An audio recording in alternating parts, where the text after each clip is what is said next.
آج ہمارا topic when the earth shock subject EVS class 5 سے پڑھیں گے. A bad dream. Help, save, and oh, there was screaming and shouting everywhere. The ground was shaking and people were running all around. ہمیں پتہ ہے جب آواز آتی ہے چلانے کی چیخنے کی تو اس کا مطلب ہے کچھ نہ کچھ ہوا ہوتا ہے. تو اس ٹائم یہ ارتھ کوئک ہوا ہے. اس سے سڈن شیکنگ آف ارتھ جب ہوتی ہے تو ہم اس کو ارتھ کوئک کہتے ہیں. Screaming loudly I got up. جب میں نے بہت زور کا شور سنا میں اٹھ گیا. On hearing me my mother also woke up. On hearing my mother also. جب میں نے اپنی ماں کو آواز دی وہ بھی جاگ گئی. She came running and held me tight. وہ میرے پاس آئی اس نے مجھے پکڑ لیا. It was the same bad dream. It has been more than 6 years now since the earthquake. 6 سال گزر گئے جب ارتھ کوئک آیا تھا. But in my sleep I still feel the earth shaking and ٹرمبلنگ.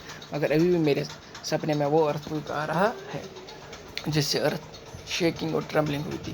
I am جاسمہ. آئی لیو ان دا کچھ area of Gujarat. میرا نام جاسمہ ہے. میں کچھ ایریا آف گجرات میں رہتی ہوں. I was 11 years old when there was an earth quick. میں 11 سال کی تھی جب ارتھ کوئک آیا تھا گجرات میں. It was 26 January 2001. 26 جنوری 2001 کا اس ٹائم ایئر تھا. Everyone from the village children and old people had gathered in the ground of the school to watch the parade on TV. Parade دیکھ رہے تھے. Suddenly the ground was shaking. اچانک ground shake کرنے لگا. People were scared and started running here and there. لوگ ڈر گئے وہ یہاں وہاں بھاگنے لگے. No one knew what was happening and what to do. کسی کو یہ نہیں پتا تھا کیا کیا جائے اور کیا کرنا چاہیے. There was total panic. In a few minutes our village was flat on the ground.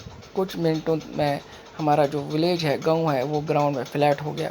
All our things clothes pots grains and food were trapped under the stones. ہمارا جو کپڑا فوڈ یہ اسٹونس کے اندر ٹریپ ہو گیا. Mud and wood from the fallen houses. At that time everyone thought of 2 things. تب ہر کوئی 2 چیزوں کا سوچ رہا تھا. To save the people who were trapped and to treat the injured.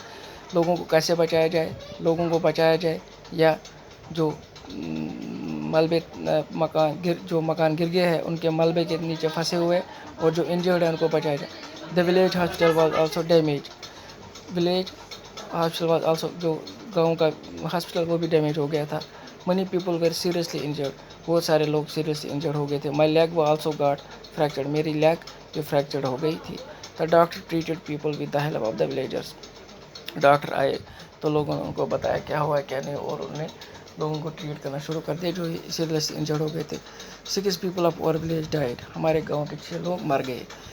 My grandfather نانا was also buried under the house. میرے نانا وہ بھی مکان کے نیچے دب گئے. My mother wept all the time. میری ماں ہر سمے روتی رہتی. Seeing my mother I also cried. میں اپنی ماں کو دیکھتی ہوں روتے ہوئے تو مجھے بھی رونا آ جاتا ہے. The entire village was sad and disturbed. پورا گاؤں دکھی تھا اور ڈسٹربڈ تھا. House of Mota Bapu was who is the sarpanch of our village was not much damaged. جو موٹا باپو ہمارے گاؤں کا سرپنچ اس کا مکان کچھ ڈیمیج نہیں ہوا تھا. He gave rice and wheat to every. اس نے اپنے گڑاؤں سے سبھی کو رائس اور ویٹ دیا. From many days the village women cooked food together at Mota Bapu's house and fed everyone. کچھ دنوں تک سبھی موٹا باپو جو سرپنچ تھا اس کے گھر میں کھانا بنانے لگے اور کھانے لگے. مجھے امید ہے بیٹا آج کا ٹاپک آپ کو سمجھ آیا ہوگا. اس کو 1-2 بار اپنے گھر میں ریڈ کیجیے گا تاکہ آپ کو پورا سمجھ آ جائے. تو آپ کو آج پتہ ہے آج کون سی بیماری آئی ہے. اس سے ہمیں بچنا بھی ہے. اس کے لیے ہمیں اپنے گھروں میں ہی رہنا ہوگا. اسٹے ہوم اسٹے سیف کا جو لاگو ہے اس کا پالن کرنا ہوگا. جتنا ہم اس کا پالن کریں گے اتنا ہی ہمارے لیے فائدہ مند ثابت ہوگا. اللہ آپ کو خوش رکھے سلامت رکھے. اللہ حافظ.